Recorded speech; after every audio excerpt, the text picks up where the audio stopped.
Hello friends, welcome to the success Kendra. दोस्तों, इस video में हम लोग बिहार फॉरेस्ट गार्ड 2020 के लिए सेट नंबर 15 को कवर करेंगे। दोस्तों, इससे पहले हम लोगों ने सेट नंबर 1 से लेकर के 14 तक को कवर कर लिया था और साथ ही साथ 2 प्रीवियस ईयर क्वेश्चन पेपर को भी हमने कवर किया था। तो अगर आप लोगों ने नहीं देखा है तो देख लीजिएगा, सबका लिंक मैंने इस वीडियो के डिस्क्रिप्शन में दिया हुआ है। चैनल पर नए हैं तो सब्सक्राइब करके बेल आइकन को दबा लीजिएगा ताकि जब भी बिहार फॉरेस्ट गार्ड 2020 से संबंधित कोई भी नई वीडियो अपलोड की जाए उसका नोटिफिकेशन सबसे पहले आपके पास पहुंच जाए। तो चलिए फ्रेंड्स, बिना देरी किए आज का सेशन स्टार्ट करते हैं। वीडियो पसंद आएगी तो वीडियो को लाइक और शेयर जरूर कर दीजिएगा। फ्रेंड्स, पहला प्रश्न देखिए, करंट अफेयर्स का प्रश्न है और काफ़ी इंपॉर्टेंट प्रश्न है। सारा का सारा प्रश्न इस सेट में काफ़ी महत्वपूर्ण है, तो सेट को पूरा लगाइएगा।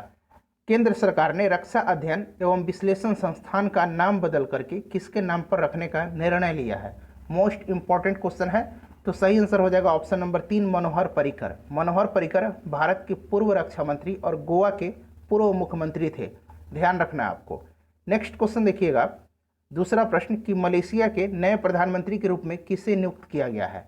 मोस्ट इंपॉर्टेंट क्वेश्चन ये भी है। तो देखिए, मलेशिया की राजधानी याद रखिएगा कुआलालंपुर है। कहाँ है फ्रेंड्स? कुआलालंपुर है, ठीक है। और यहाँ के नए प्रधानमंत्री बने हैं मुहिदुन बिन हाजी मोहम्मद यासीन। आपको सिर्फ याद रखना है मुहिदीन यासीन, इतना ही आपको याद रखना है, मुहिदीन यासीन। ये मलेशिया के नए प्रधानमंत्री बने हैं। इससे पहले थे महातिर मोहम्मद, जिन्होंने इस्तीफा दे दिया। नेक्स्ट क्वेश्चन देखिएगा कि किस सार्वजनिक क्षेत्रीय बैंक और माइक्रोसॉफ्ट ने बैंकिंग, वित्तीय सेवाओं और बीमा क्षेत्र में नौकरी खोज रहे दिव्यांग लोगों को प्रशिक्षित करने के लिए हाथ मिलाया है? तो ये मिलाया है स्टेट बैंक ऑफ इंडिया ने, यानी कि भारतीय स्टेट बैंक। ऑप्शन नंबर 4 सही आंसर हो जाएगा।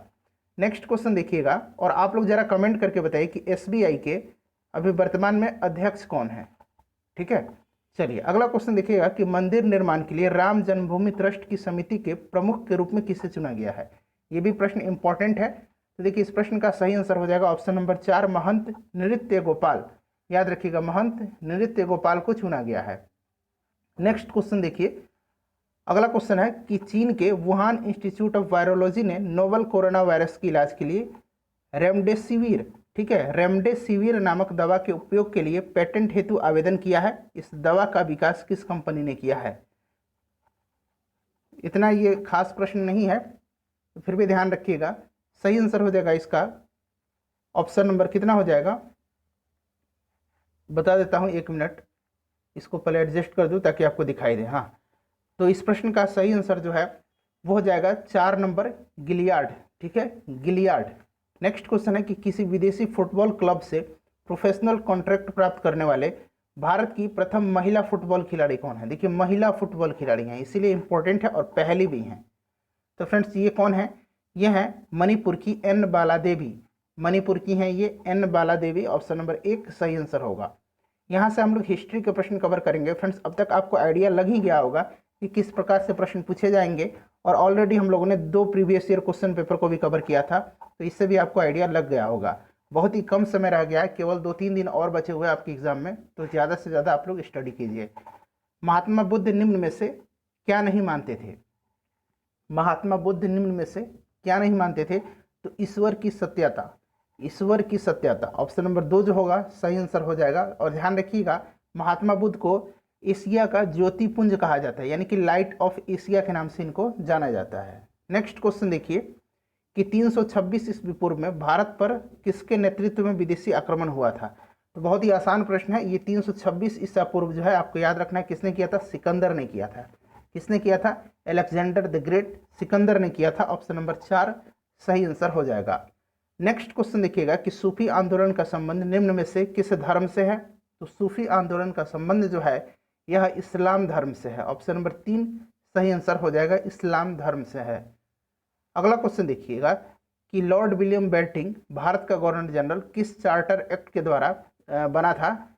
लॉर्ड विलियम बेंटिंग भारत के गवर्नर जनरल किस चार्टर एक्ट के द्वारा गवर्नर जनरल बना था? ठीक है, तो देखिए, भारत का पहला गवर्नर जनरल था लॉर्ड विलियम बेंटिंग, ठीक है। इससे पहले क्या थे? इससे पहले बंगाल के गवर्नर थे। तो ये बना था 1833 के चार्टर एक्ट के द्वारा, 1833 के चार्टर एक्ट के द्वारा। ऑप्शन नंबर 1 सही आंसर हो जाएगा। और लॉर्ड विलियम बेंटिंग ने सती प्रथा को समाप्त किया था, ये भी बात आपको ध्यान रखना है, ठीक है फ्रेंड्स। चलिए अगला क्वेश्चन देखिएगा, और इसमें सहायता किसने किया था? राजा राम मोहन राय ने किया था। नेक्स्ट क्वेश्चन है, और फ्रेंड्स वीडियो अगर पसंद आ रही है तो प्लीज़ वीडियो को लाइक कर दीजिए। कल मैंने आपको जब बता रहा था कि काकोरी कांड वाला, तो उस समय फ्रेंड्स बता दिया था आपको कि असहयोग आंदोलन 1921 में बंद हो गई थी, 1922 में ये बंद हुई थी, गलती से मैंने 1921 बोल दिया था, ठीक है, तो ध्यान रखिएगा।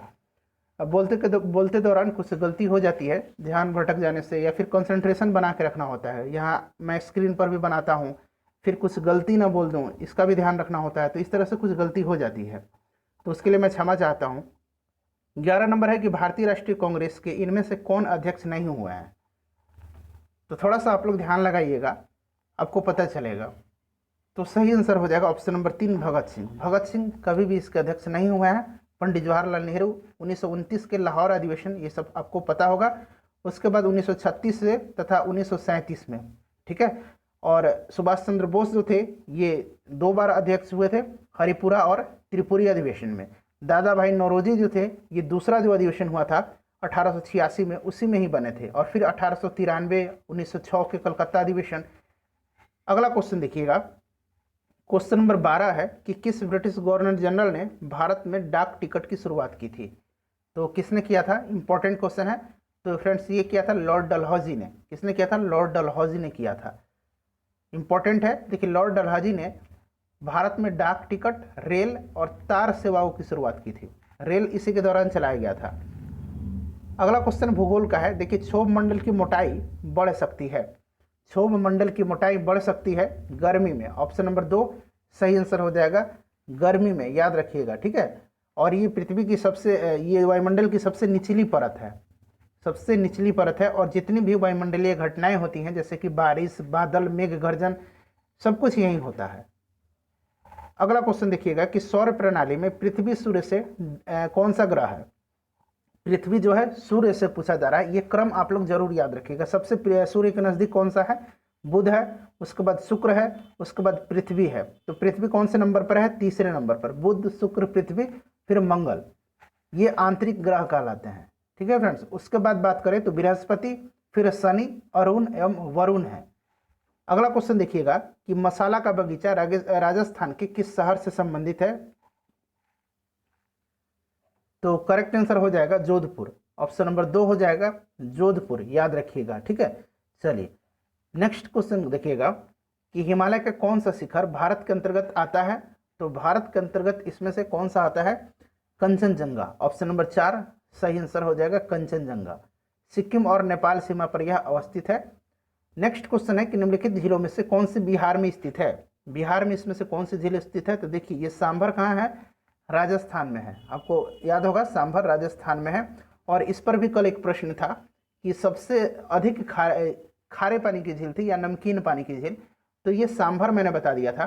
तो देखिए सांभर इसलिए बताया था कि चिल्का जो है वो तटीय है, मतलब समुद्र से सटती है, और उसमें खारे पानी और मीठा पानी दोनों आके मिल जाता है। वैसे आप सर्च कीजिएगा कहीं तो आपको चिल्का लिखा मिलेगा, लेकिन अगर प्रश्न पूछे कि अंतर्देशीय खारे पानी की झील, तब आप चिल्का लगाइएगा।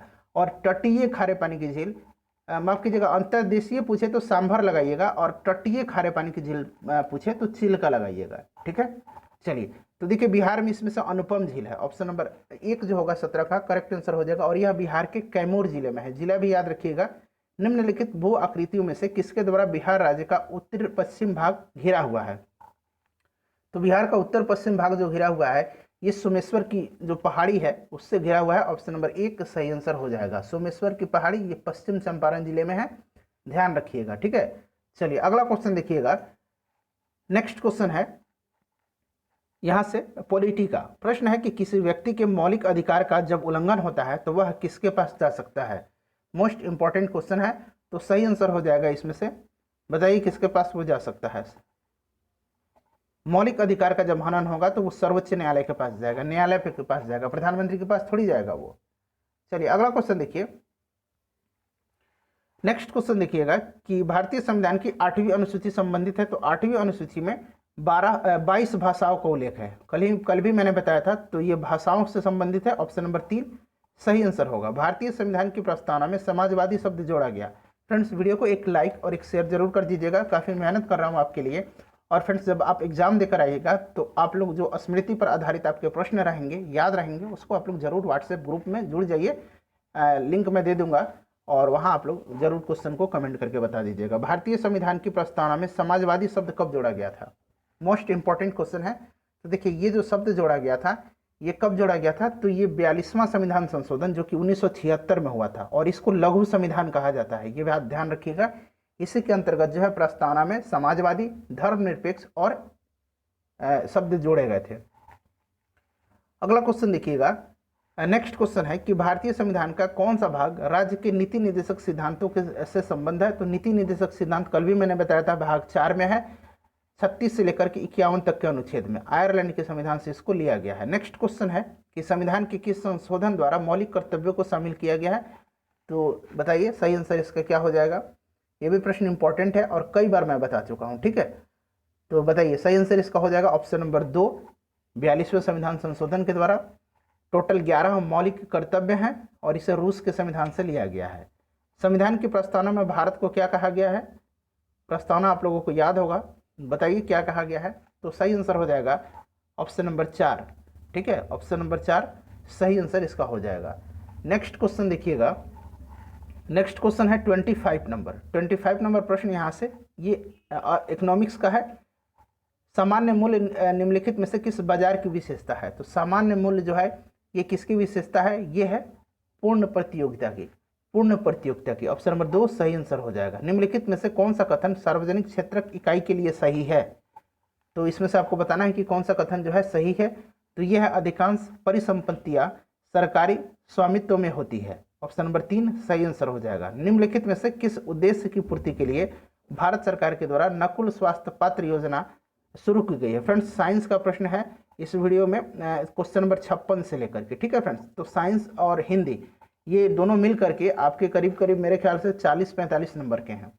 तो ज़्यादा से ज़्यादा आप लोग साइंस और हिंदी का प्रैक्टिस कीजिए बचे हुए ये जो दिन हैं। तो सही आंसर इसका 27 का क्या हो जाएगा? 27 का ऑप्शन नंबर 1 हो जाएगा, पशुओं के स्वास्थ्य की देखभाल हेतु। कौन सी संस्था भारत में सकल घरेलू उत्पाद का मापन करती है? सकल घरेलू उत्पाद का मापन कौन सी संस्था करती है?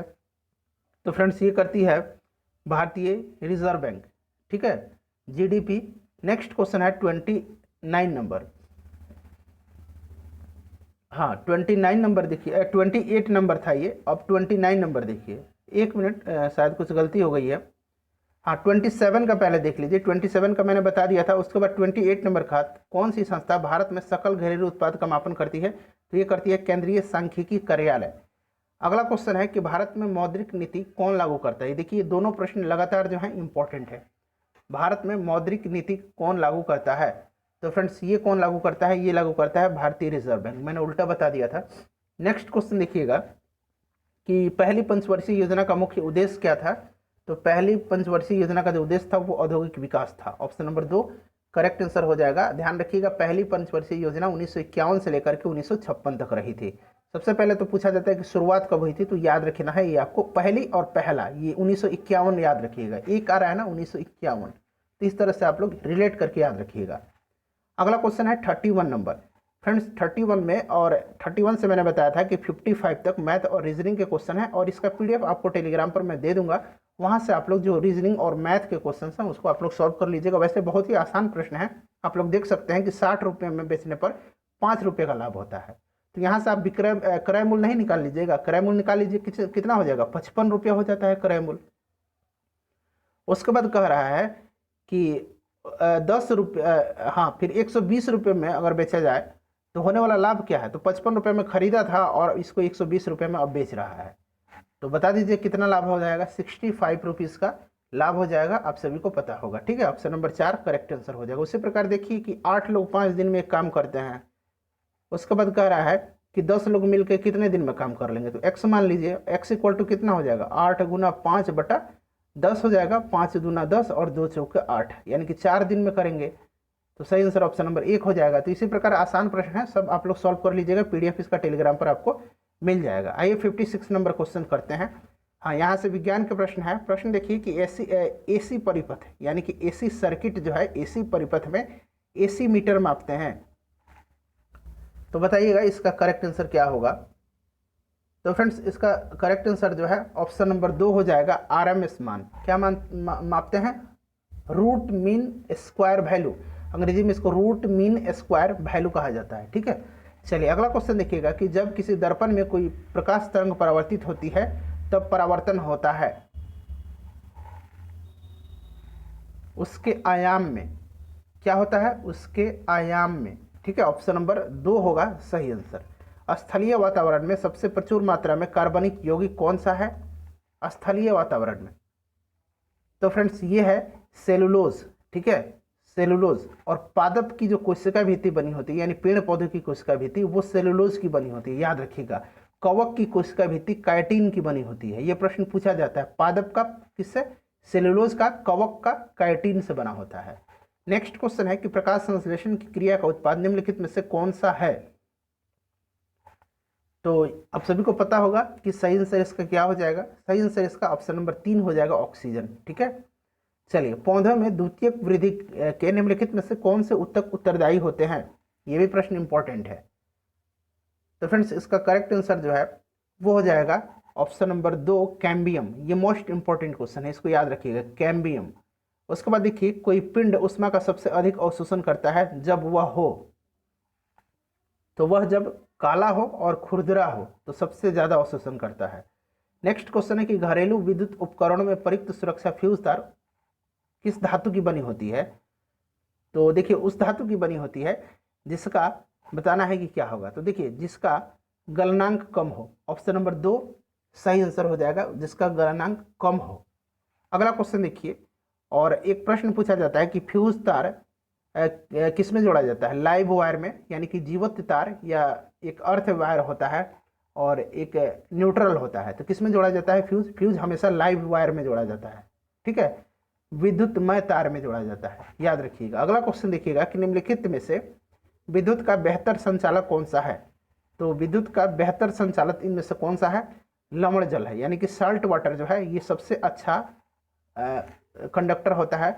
आपने 3 इडियट देखा होगा, तो वो चम्मच लगा करके उन्होंने जो करंट दिलवाई थी वो आपको सीन जो है याद होगा। तो यही लवण जल है, साल्ट वाटर है। ठीक है, चलिए अगला क्वेश्चन देखिएगा, 63 के बाद 64 नंबर है कि सोडियम क्लोराइड का रासायनिक सूत्र क्या है? देखिए ये प्रश्न पूछा गया था बिहार दरोगा में शायद। तो NaCl आप सभी को पता होगा, और इसका pH वैल्यू कितना होता है? 7 होता है, ये भी ध्यान रखिएगा। CaOCl2 का रासायनिक नाम क्या है? तो ब्लीचिंग पाउडर है, मोस्ट इंपॉर्टेंट है ये। इसका फॉर्मूला याद रखिएगा, CaOCl2, या फिर ऐसे आपको मिलेगा Ca, ठीक है, उसके बाद Cl, फिर OCl मिलेगा। तो देखिए 2 Cl हो गया ना, वहीं Cl2 एक ही बार लिख दिया गया है। अगला क्वेश्चन देखिएगा कि जब कार्बन डाइऑक्साइड को चूने के पानी में प्रवाहित किया जाता है तो क्या बनता है? तो बहुत ही आसान प्रश्न है, सही आंसर इसका हो जाएगा कैल्शियम कार्बोनेट। ठीक है, कैल्शियम कार्बोनेट। उसके बाद देखिए एक मिश्रण में XYZ नामक विभिन्न पदार्थ हैं, उनके आकार और रंग समान हैं। X कण भारी है और अनुचुंबकीय है, Y कण हल्का है और अनुचुंबकीय है, जबकि Z कण है जो है चुंबकीय है। निम्नलिखित में से किस विधि के द्वारा इन कणों को अलग कर सकते हैं? तो आसान प्रश्न ये भी है, थोड़ा सा दिमाग लगाइएगा, बन जाएगा आंसर। तो सही आंसर हो जाएगा फटक करके, और उसके बाद चुंबक को अलग कर लीजिएगा। ठीक है, क्योंकि एक चुंबकीय पदार्थ है। नेक्स्ट क्वेश्चन देखिएगा कि दो निकटस्थ वस्तुओं में भेद करने की क्षमता को क्या कहते हैं? तो फ्रेंड्स उसको क्या कहा जाता है? उसको विभेदन क्षमता कहा जाता है, उसको कहा जाता है विभेदन क्षमता। नेक्स्ट क्वेश्चन देखिएगा 69 नंबर, सूरज की तरह स्वयं से प्रकाश का उत्सर्जन करने वाली धातुएं क्या कहलाती हैं? तो ये क्या कहलाती हैं? ये कहलाती हैं प्रकाशमान वस्तुएं। प्रकाशमान वस्तुएं कहलाती हैं, ध्यान रखिएगा। अगला क्वेश्चन देखिएगा कि दूध में सबसे बड़ा तत्व क्या होता है? तो दूध में सबसे बड़ा तत्व जो होता है वो क्या होता है? ऑप्शन नंबर इसका 1 हो जाएगा, वसा। ठीक है, वैसे देखिए तो जल सबसे अधिक होता है दूध में, 87% जो है जल होता है। उसके बाद कार्बोहाइड्रेट होता है, ये सारी चीज़ होते हैं। तो आप जल भी लगा सकते हैं, जल ही लगा लीजिए। ऑप्शन नंबर 3 जो होगा इसका सही आंसर लगा लीजिएगा। चलिए अगला क्वेश्चन देखिएगा, नेक्स्ट क्वेश्चन है, अच्छा सबसे दूसरा पूछ रहा है फ्रेंड्स, दूसरा सबसे बड़ा। तो पहला तो जल हो जाएगा, और दूसरा जब पूछे तो इसमें से आप लगा लीजिएगा शर्करा। ठीक है, ऑप्शन नंबर 4 सही आंसर हो जाएगा, कार्बोहाइड्रेट्स इसमें होता है। नेक्स्ट क्वेश्चन देखिएगा, क्वेश्चन नंबर 71 कि काला जार किससे संचारित होता है? तो काला जार जो है यह संचारित होता है किससे? सिकता मच्छी से। ये मक्खी है, मच्छी लिख दिया है, ठीक है। चलिए अगला सीसी मक्खी से लिखा रहता है तो सिकता लिख दिया है, सीसी मक्खी याद रखिएगा। नेक्स्ट क्वेश्चन देखिएगा कि एड्स देने वाले वायरस की पहचान किस वर्ष में हुई थी? तो एड्स देने वाली वायरस की पहचान जो हुई थी, ये हुई थी अमेरिका के न्यूयॉर्क में। और कब हुई थी? तो ध्यान रखिएगा ये 1983 में हुई थी। ऑप्शन नंबर 3 जो होगा सही आंसर हो जाएगा, ठीक है। चलिए, सूचना वैसे 1981 में मिल गई थी, लेकिन 1983-84 में एड्स रोगियों के लिए उसके कारणात्मक वायरस को अलग किया गया, वायरस का पता लगा था। वैसे सूचना तो मिल गई थी 1981 में ही। नेक्स्ट क्वेश्चन है कि सही मिलान करना है। देखिए, मांसल आहार, मत्स्य, दूध और अंडा, ये आप लोग मिलाना है। तो इसमें से करेक्ट आंसर जो है सही मिलान है कि नहीं ये बताना है। तो देखिए, मांसल आहार जो है कैल्शियम और प्रोटीन। उसके बाद देखिए मत्स्य, सबसे देखिए ये अंड पीतक जो है प्रोटीन और वसा का होता है, ये सबसे अच्छा मिलान है इसका। नेक्स्ट क्वेश्चन है कि डीपीटी वैक्सीन किन बीमारियों के लिए किया जाता है? डीपीटी, ठीक है। तो ये जो किया जाता है किसके लिए किया जाता है? डिप्थीरिया, काली खांसी और टिटनेस के लिए, ठीक है। डिप्थीरिया, काली खांसी और टिटनेस के लिए ऑप्शन नंबर 1 सही हो जाएगा। इंपॉर्टेंट क्वेश्चन है, इसको ध्यान रखना है आपको। उसके बाद विश्व भर में समाप्त कर दिया गया रोग कौन सा है इसमें से? ये भी प्रश्न इंपॉर्टेंट है। देखिए, साइंस बहुत ही इंपॉर्टेंट है, और जब तक अब तक हम लोगों ने जितना सेट कवर किया है, करीब करीब हर सेट में 20 से 22 प्रश्न साइंस के हैं। तो आप लोग देख सकते हैं 300-400 के आसपास हम लोगों ने साइंस के प्रश्न भी कवर कर लिया है। तो फ्रेंड्स, इसका करेक्ट आंसर हो जाएगा ऑप्शन नंबर 4, चेचक जो है यह खत्म हो गया है। पर्यावरण एवं पारिस्थितिकी, यहाँ से भी 3-4 प्रश्न पूछे जाएंगे आपके एग्जाम में। निम्नलिखित में से कौन सा कारक जल की कमी के लिए उत्तरदायी नहीं है? जल की कमी के लिए उत्तरदायी नहीं है ऑप्शन नंबर 3, वन रोपण। बाकी सभी देखिए जल के कारण जो कम होगा उसके कारण के लिए उत्तरदायी है। कौन सी गैस हरित प्रभाव से सबसे अधिक योगदान करती है? हरित प्रभाव में सबसे अधिक योगदान करती है, तो ये करती है कार्बन डाइऑक्साइड। नेक्स्ट क्वेश्चन है कि निम्नलिखित में से कौन सी गैस वायुमंडल में आयतन के अनुसार दूसरी सबसे प्रचुर मात्रा वाली गैस है? दूसरी पूछा गया है, तो ध्यान रखिएगा ये दूसरी जो है ये कौन सी है? सबसे ज्यादा अगर बात करें तो कौन सा है? हवा में नाइट्रोजन है। उसके बाद कौन सा है? ऑक्सीजन है। ऑप्शन नंबर 3 जो होगा इसका सही आंसर हो जाएगा। लगभग 21% ऑक्सीजन है, इस बात का ध्यान रखिएगा। नेक्स्ट क्वेश्चन देखिए 79 नंबर की प्रश्न है कि मनुष्यों के संबंध में कार्बन मोनोऑक्साइड प्रदूषक क्यों है? तो इसको आप पढ़िएगा तो आपको पता भी चल जाएगा। वैसे क्या होता है कि कार्बन मोनोऑक्साइड जो है ये हीमोग्लोबिन की साथ प्रक्रिया करता है, और सही आंसर इसका ऑप्शन नंबर 3 हो जाएगा। नेक्स्ट क्वेश्चन है कि प्रत्येक पौष्टिकता स्तर पर नष्ट न होने योग्य रसायनों का संचय क्या कहलाता है? तो फ्रेंड्स, सही आंसर इसका क्या हो जाएगा? सही आंसर इसका हो जाएगा ऑप्शन नंबर, बताइएगा, 1 हो जाएगा, जैविक वृद्धीकरण। फ्रेंड्स, 81 से लेकर के 100 तक में हिंदी के प्रश्न हैं, ठीक है। इनको हम लोग अब कवर करेंगे। नकली शब्द का विलोम शब्द हो जाएगा असली, आप सभी को पता होगा। नकली का क्या होगा? असली हो जाएगा, ठीक है। चलिए, उसके बाद अगला क्वेश्चन है कि अमृत शब्द का समान अर्थ, यानी अमृत मतलब क्या होता है? अमीय, क्या हो जाएगा? अमीय हो जाएगा। ऑप्शन नंबर इसका 3 जो है सही आंसर हो जाएगा। अमीय, अमीय मतलब भी अमृत ही होता है, ठीक है। जहर अगर विलोम शब्द पूछे अमृत का तो जहर, विष, ये सारे हो जाएंगे। विधवा शब्द का अन्य लिंग बताना है, विधवा शब्द का, तो सही आंसर इसका हो जाएगा ऑप्शन नंबर 2, विदुर, ठीक है। विदुर जो होता है ये पुल्लिंग शब्द है, और विधवा जो है स्त्रीलिंग शब्द है। इंपॉर्टेंट है, ध्यान रखिएगा। उसके बाद देखिए फ्रेंड्स, 84 नंबर में कहा जा रहा है कि निम्नलिखित प्रश्न में से वाक्य को 3 भागों में विभक्त किया गया है, जिनमें से किसी एक भाग में त्रुटि हो सकती है। जिस भाग में त्रुटि है उसका चयन करें, यदि कोई त्रुटि नहीं है तो 4 चयन करें। कहीं ना कहीं इसमें त्रुटि है, तो उस त्रुटि को आपको अलग करना है। अगर त्रुटि नहीं है तो आपको 4 चुन लेना है। कोई त्रुटि नहीं है, देखिए लिखा होगा। तो इसको हम लोग पढ़ेंगे कि आपके इन्हीं गुणों के कारण लोग तुम्हारी गाथाओं का वर्णन करते हैं, नहीं थकते। ये क्या सेंटेंस सही बन रहा है? ये नहीं थकते, यही तो गलत दिया हुआ। आपके इन्हीं गुणों के कारण लोग तुम्हारी गाथाओं का वर्णन करते नहीं थकते, ठीक है। तो 84 का ऑप्शन नंबर 3 जो होगा, देखिए, आपके इन्हीं गुणों के कारण लोग आपकी गाथाओं का वर्णन करते नहीं थकते, ठीक है। तो इसमें से क्या पूछा गया है कि उसका चयन करें, जिस भाग में त्रुटि है उस भाग में चयन करें, ठीक है। चलिए, तो सही आंसर इसका क्या हो जाएगा? 3 नंबर हो जाएगा। नेक्स्ट क्वेश्चन देखिएगा हाँ, 85 नंबर की चुनाव के समय राजनीतिक दलों द्वारा प्रस्तुत डैश में से किसी एक को चुनना होता है। तो इसको फिल इन द ब्लैंक से पूरा करना है, तो प्रत्याशी होता है। ठीक है, ऑप्शन नंबर 2 हो जाएगा, प्रत्याशियों में से किसी एक को चुनना होता है। उसके बाद देखिएगा 86 नंबर की गरीब में इतना बड़ा आयोजन करना है, गरीबी में इतना बड़ा आयोजन करना, तो घर फूंक तमाशा देखना है। तो इसका सही आंसर बताना है, ऑप्शन ऊपर दिया हुआ है, बताइए इसका क्या हो जाएगा। जो अंडरलाइन किया हुआ था ना उसका मतलब बताना है। तो सही आंसर इसका हो जाएगा कि क्षणिक दिखावे के लिए बहुत कुछ करना। ठीक है, अगला क्वेश्चन देखिए कि अपनी खिचड़ी अलग पकाना, इसका मतलब बताना है। तो अपनी खिचड़ी अलग पकाना, इसका मतलब क्या होता है? इसका मतलब होता है सबसे अलग रहना। ठीक है, आसान है, आप लोग बता सकते हैं। पापी मनुष्य भी आज मुख से राम नाम निकालते हैं, इस वाक्य में, इस पंक्ति में अलंकार क्या है? तो फ्रेंड्स सही आंसर हो जाएगा इसमें विरोधाभास है। देखिए विरोधाभास है ना, पापी भी हैं और राम राम कहते भी हैं। अगला क्वेश्चन देखिए कि वाक्य को सही क्रम में लिखना है, इसको वाक्य को सजा देना है आपको, एक अर्थपूर्ण एक सेंटेंस आपको बना देना है। तो सही क्या हो जाएगा इसका? देखिए राम भक्त होने के नाते, राम भक्त होने के नाते, मिलाइए मिलाइए इसको पूरा कीजिए।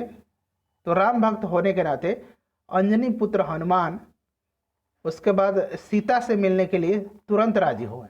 सेंटेंस बन गया। तो देखिए पहला, चौथा, उसके बाद तीसरा और दूसरा। तो देखिए कौन सा, हाँ दूसरा नंबर सही हो जाएगा। नेक्स्ट क्वेश्चन देखिए, मुहावरे का अर्थ बताना है कि अपनी खिचड़ी अलग पकाना।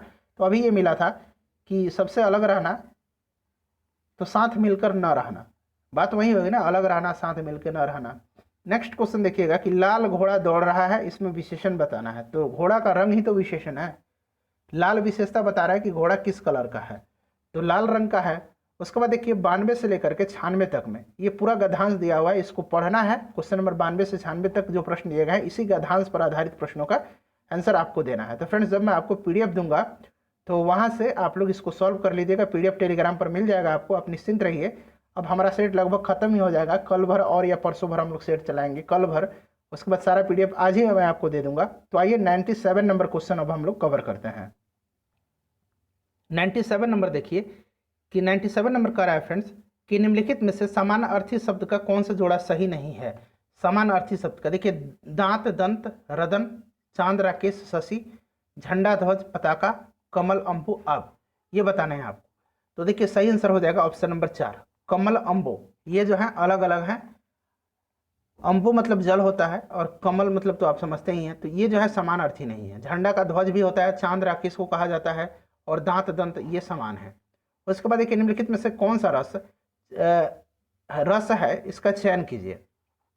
तो निशिदिन बरसत नैन हमारे, तो इसमें कौन सा है? इसमें जो है वियोग श्रृंगार है, वियोग है ना, निशिदिन बरसत नैन हमारे, ऑप्शन नंबर 3 सही है। काली घटा का घमंड हटा, कौन सा अलंकार है इसमें? तो सही आंसर हो जाएगा इसका यमक, कौन सा?